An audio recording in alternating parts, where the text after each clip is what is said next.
We are peace project, and peace project is a joint project between Iraq and Japan, and we focus on the education, peace education, and ecology.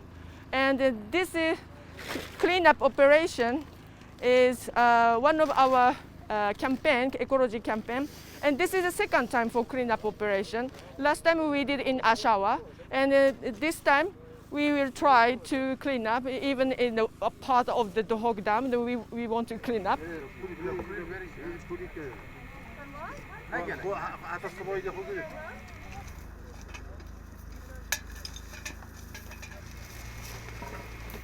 نبرك امتهاتين ابي جي باش جيجي استراتيجيه كود كبيتا رخ سكر دوك كو اب سكره كابد بيسات يبشتنا في اوفيدا كباران هاد بيتا اگر بيزبونا في اوفو وبيت خلقك وخوتو توشي نساخيام بي لو را ما ابجها اختيار كرو ما باقش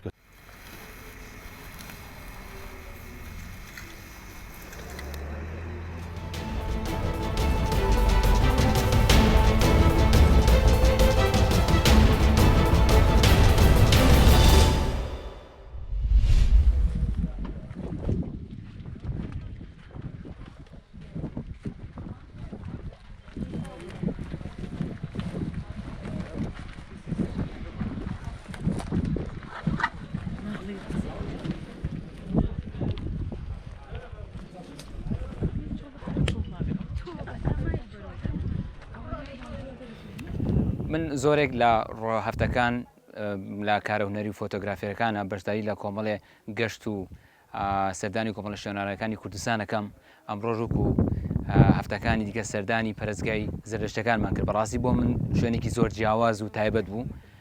بەڕاستی وەکو پێشنیارێک پێم باشە زۆرێک لە شوێنارە کوردستانیەکان پلاتفۆرمێک و زانیاری باشتر بۆی کە گەشتیارانی بیانی و زۆرێک هێشتا لە دانیشتوانی کوردستان نازان ئەم شوێنە هەیە لێرە.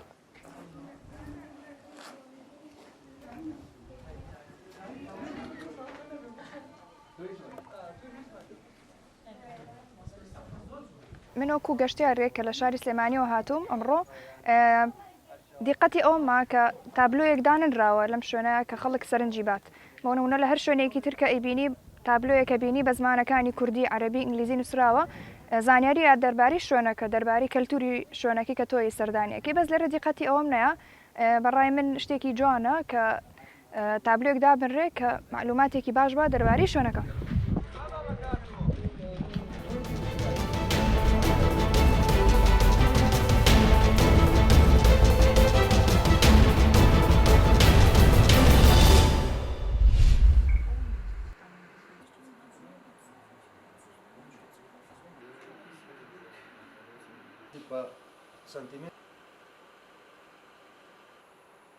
ميثوديكا قلق خورتا يعني جسم إنسان حمي مروكا ريبي وناكي صاغبكي وحسان وقلق زو ونتيجة علاجه يعني خد حسيت تباش بيا بشتي نفساتي تبي أودكي أو دنان تاني دنان وقتی خرد بی وقتی گو أود بي أمن كارن قرشي بكن بل ورمي لسه أو جد بي ناخو وكي دي جسم إنسان حمي أف ميثوديكا صاغبكي.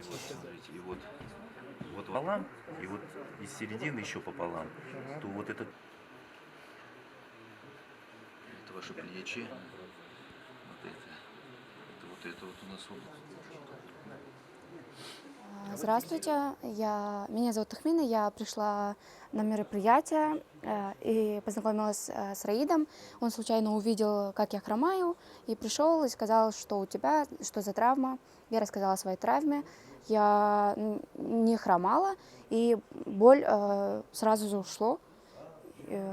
Вот. И я уже даже 5-6 дней у него на сеансах, ну, у меня еще есть, еще буду ходить к нему.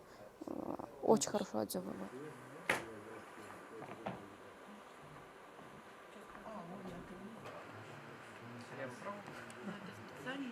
Три, поехали.